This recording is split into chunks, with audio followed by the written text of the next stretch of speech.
one of the foreign policy issues that worries me the most is not Iraq, but China. Currently, China holds over $400 billion in U.S. Treasury bonds, and we have over a $200 billion trade deficit with them. If you're elected, what, if anything, do you plan to do to change that? Well, one of the good things about China is this. They are not the Soviet Union. And I know a lot of us think, China, communist, we see the red, you got the red tie on. Oh, I thought I had one too. No, I don't. And we get nervous, but they're different than the old Soviet Union. Remember when Khrushchev, you won't remember this, but some of us remember when Khrushchev took off his shoe at the United Nations, we will bury you. Well, they don't want to bury us. And I was just in China in December, spent some time talking to leaders there and students. It was amazing. I went to their university in Beijing, spoke to the students. I spoke in English. I told a few jokes. They got them. They speak English so well. And it's remarkable. And they want us to succeed because they want us to buy products from China. They want to see the world economy grow, and they want us to be effective and vibrant. And so we have a potential of making China, if you will, kind of a partner for stability in the world. They could be also an enemy if we don't manage things properly. But we want to draw them into the modern world and hope that we can become partners, if you will, for bringing stability to the world.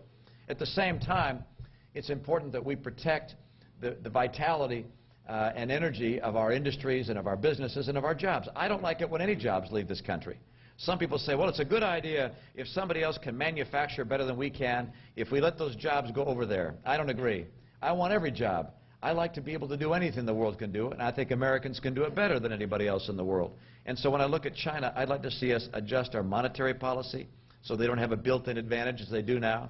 I think we also have to insist that they protect our intellectual property rights. We make movies and software and drugs, and that costs us a lot of money to make them. When other countries take those things without paying royalties to the companies who make them, that's a huge disadvantage to us. And then finally, we have to insist that they buy more stuff from us. We're going to buy so much from them, they got to be buying more from us and balance this imbalance in our current accounts. So is it a challenge? Absolutely. Is it something we're up to? Absolutely as well. But I think you're exactly right. The great challenge over the next couple of decades and 3 decades is going to come from the emergence of Asia as an economic competitor. And down the road, as they're a stronger and stronger military, economy, they're going to want to protect themselves. They'll have a bigger and bigger military. And making sure we draw them in to the responsible world and the civilized world and the modern world is very, very important to all of us. Thank you. Great question.